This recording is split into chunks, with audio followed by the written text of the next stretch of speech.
Meus amados irmãos, eu saúdo a todos com a paz do Senhor. Quero convidar você para, a partir desse momento, adentrarmos ao estudo da nossa lição 6 para 10 de maio de 2020. E lembrando que 10 de maio é um dia muito especial, segundo domingo de maio, onde se comemora o Dia das Mães. Quero, em nome da minha esposa, missionária Geide, mãe das minhas filhas, em nome da minha mamãe, Antônia Gonçalves, da minha sogra, Maria Belmar, saudar e parabenizar a todas as mães. Que Deus vos abençoe em Cristo Jesus. Dito isso, eu chamo a sua atenção para o assunto da lição de domingo, a condição dos gentios sem Deus. Para tanto, eu quero ler com você 2 versículos da Palavra de Deus que fazem parte da nossa leitura bíblica em classe e que de fato é o texto que embasa o nosso assunto de hoje. Efésios 2, 11 e 12 diz: Portanto, lembrai-vos de que vós, noutro tempo, éreis gentios na carne, e chamado incircuncisão pelos que na carne se chamam circuncisão, feita pela mão dos homens, que naquele tempo estáveis sem Cristo, separados da comunidade de Israel, estranhos aos concertos da promessa, não tendo esperança e sem Deus no mundo. Meus amados, devo dizer-vos que a nossa lição de hoje, em linhas gerais, ela visa mostrar a situação dos gentios, que, por sinal, é uma situação caótica, é uma situação deprimente. Paulo demonstra isso através dos termos usados para descrever a situação dos gentios, como bem introduz o nosso comentador aqui na nossa introdução de hoje. A situação dos gentios era a seguinte: estavam sem Cristo, separados da comunidade de Israel, alienados quanto à promessa, sem esperança e sem Deus no mundo. Esta carta, Paulo estava destinando aos Efésios. E claro, ele estava trazendo a lembrança dos seus leitores que, noutro tempo, eram gentios, viviam no paganismo e agora viviam uma nova vida em Cristo. É bem verdade que esta situação apresentada por Paulo com relação aos Efésios, ela se identifica com a situação de todos os gentios, de todos aqueles que ainda não tiveram um encontro com o Senhor Jesus. Então, nos pontos que se seguem, nós vamos discorrer de forma mais detalhada sobre a situação dos gentios. No primeiro ponto da nossa lição de hoje, nós estudaremos o tópico chamados incircuncisos. O apóstolo Paulo, no verso de número 11 da nossa leitura bíblica em classe, mencionando a situação dos gentios, ele vai dizer: Portanto, lembrai-vos que vós, no outro tempo, éreis gentios na carne, chamado incircuncisão, pelos que na carne se chamam circuncisão feita pela mão dos homens. Na era antes de Cristo, além de mortos espiritualmente, os gentios eram desprezados pelos judeus, identificados como incircuncisos. Na verdade, o termo incircunciso era de fato um termo depreciativo usado pelos judeus em relação aos gentios. Nós vemos, por exemplo, no episódio do embate de Davi com o gigante Golias, que Davi se dirige para o gigante com esse termo, dizendo: quem é este incircunciso que desafia o exército do Deus vivo? Então era um termo usado de forma depreciativa. Meus irmãos, a circuncisão, ela era de fato uma pequena cirurgia, e diz-se que é a cirurgia mais antiga da humanidade. consistia na remoção do prepúcio do órgão sexual masculino. A circuncisão é basicamente a fimose de hoje, né? A cirurgia da fimose de hoje. E a circuncisão, ela tinha e ainda tem, porque é algo ainda usado largamente nos dias de hoje. Alguém pode pensar que a circuncisão ficou restrito aos tempos bíblicos, mas não. Estatísticas constatam que 30% dos homens dos nossos dias são circuncidados. Isso porque a circuncisão ela se dá por vários motivos. Ela pode ser por motivos religiosos, como é o caso praticado em larga escala por duas grandes religiões mundiais, o islamismo e o judaísmo. Lembrando que quando Deus instituiu a circuncisão com Abraão, Abraão já era pai de Ismael e de Isaque, e ambos são circuncidados. Então, tanto o patriarca do islamismo como do judaísmo são filhos de Abraão e foram circuncidados. Agora, o pacto da circuncisão foi feito de fato com o filho da promessa, com Isaque. Então, a circuncisão, ela era um sinal externo e, por sinal, muito importante para o judeu. É tal que o incircunciso em Israel, ele era excluído da comunidade de Israel. Todo judeu, necessariamente, tinha que circuncidar 8 dias de nascido. Quem se fazia prosélito religioso, se convertia ao judaísmo, se circuncidava em qualquer fase da vida em que se convertesse ao judaísmo. Então, a circuncisão, ela era, de fato, um sinal que distinguia os judeus dos demais povos da terra. Era o sinal do pacto de Deus com o povo de Israel, descendente de Abraão. No segundo tópico, nós temos o significado religioso da circuncisão. Nós sabemos que o povo de Deus viveu em meio a um cenário de muita idolatria. E naquela época, a imoralidade sexual depravada, em larga escala, era praticada nos cultos pagãos. E havia, por exemplo, nos templos pagãos, prostitutas cultuais. E Deus, quando estabelece essa aliança com o seu povo e traz para Israel esta prática da circuncisão como um sinal visível do seu pacto, ele estava também trazendo ao seu povo a ideia de que esta aliança, ela requereria do seu povo pureza, purificação. E esse era o sentido religioso da circuncisão. Purificação que Deus requeria do seu povo. A circuncisão do coração.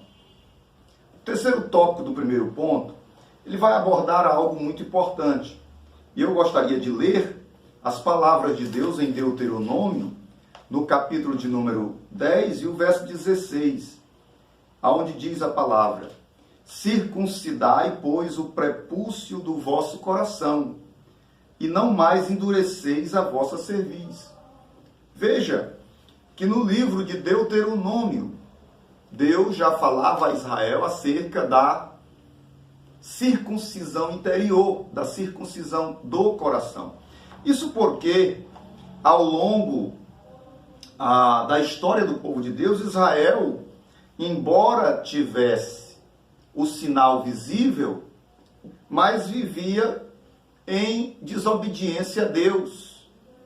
E Deus queria mostrar para o seu povo que este sinal que estava no corpo deles, este sinal visível, precisava ser confirmado por uma vida de fé e de obediência. Era preciso uma circuncisão interior. Era preciso uma disposição do coração para obedecer a Deus.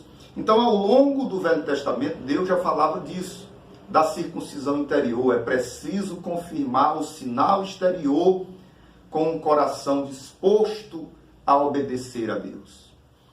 No quarto item do primeiro ponto, nós temos a circuncisão na nova aliança. Nós sabemos que a circuncisão foi um assunto de muitas disputas, embates entre o cristianismo nascente.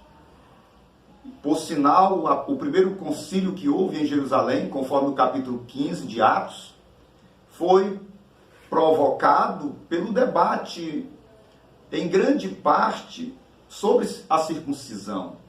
Era um assunto que promoveu, ou que levou os líderes a promover o concílio. Isso porque os judeus não queriam, em hipótese nenhuma, abrir mão da circuncisão e queriam impor isso sobre os crentes gentios, sobre aqueles que eram gentios e estavam aceitando Jesus. Porque para os judeus a circuncisão era muito importante. Era o sinal do pacto com Deus. Abrir mão da circuncisão para eles era abrir mão do pacto deles com Deus como povo de Deus. Mas era exatamente essa a proposta do Senhor Jesus ao estabelecer a nova aliança. Era a proposta pregada por Paulo. Era que eles abdicassem da velha aliança e abraçassem agora a nova aliança e o Senhor Jesus. E graças a Deus que ao final daquele primeiro concílio em Jerusalém, os apóstolos decidiram não impor o fardo da circuncisão sobre os crentes gentios e, em linhas gerais, sobre os crentes. O segundo ponto da nossa lição: estranhos ao concerto da promessa.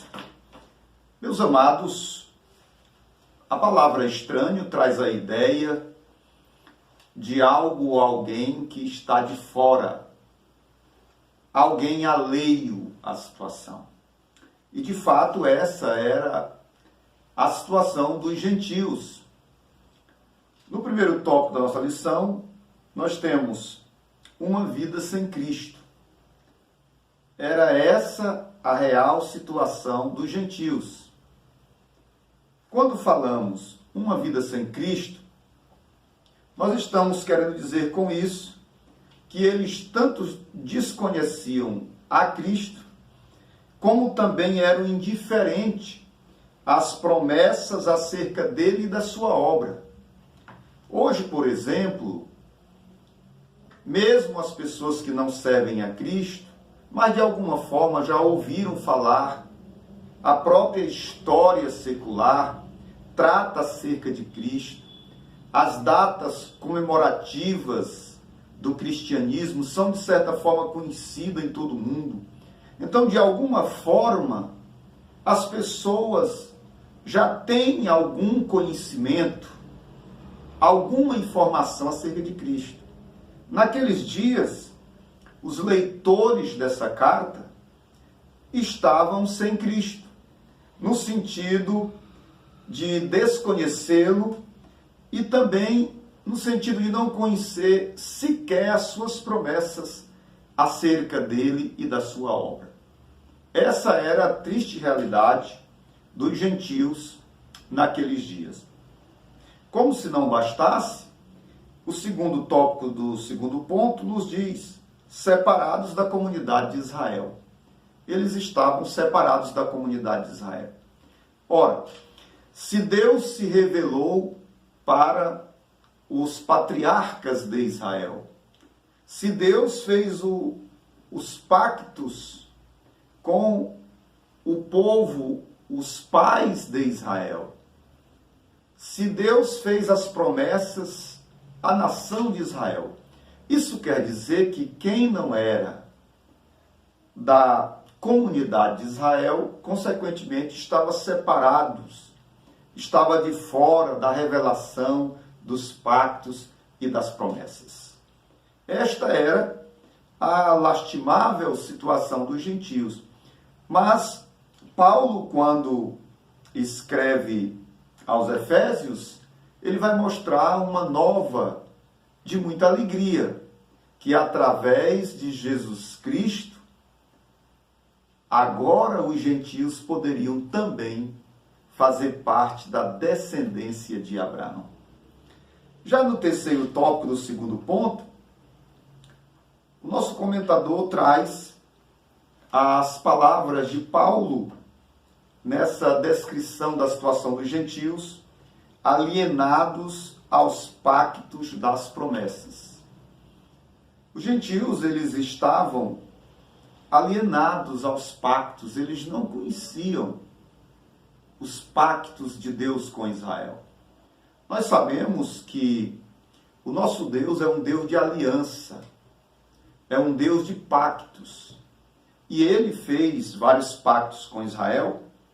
E dentro do nosso estudo nós citamos 3, o pacto abraâmico, que é, por sua vez, sinalizado, pela circuncisão, o pacto mosaico, lá no Sinai, que é sinalizado pelo sangue dos bezerros, e o pacto davídico.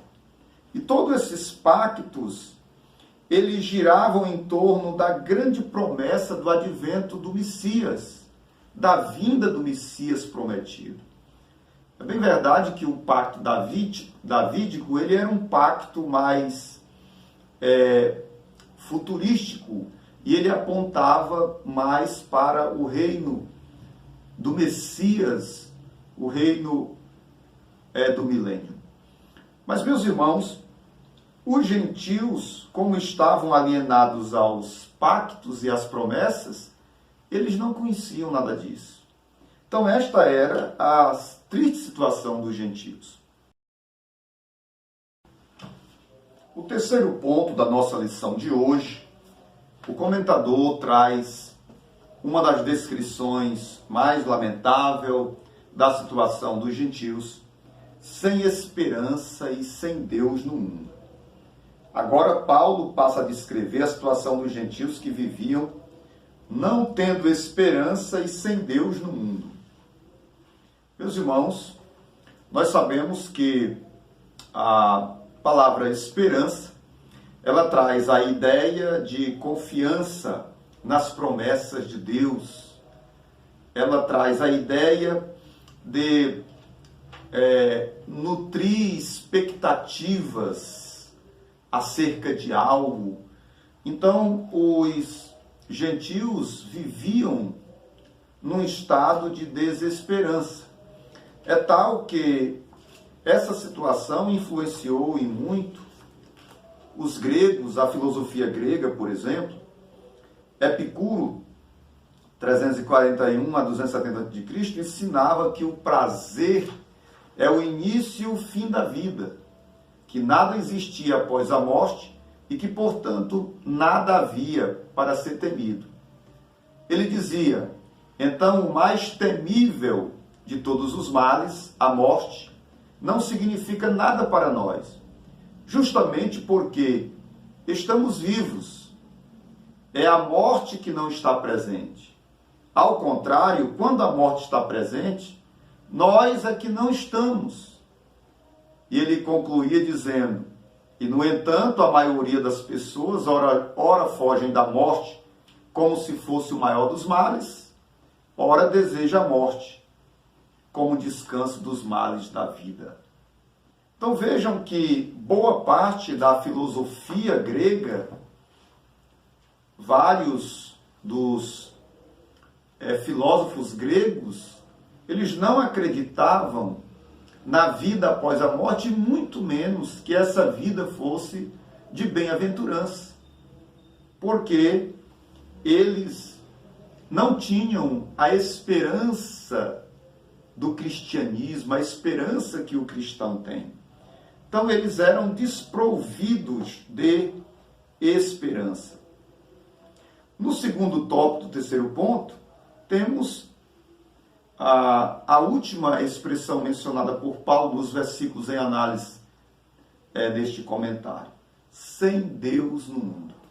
Esta expressão não quer dizer, no entanto, que os gentios não desenvolvessem nenhum tipo de religiosidade. Não, eles eram religiosos e, por sinal, eram politeístas.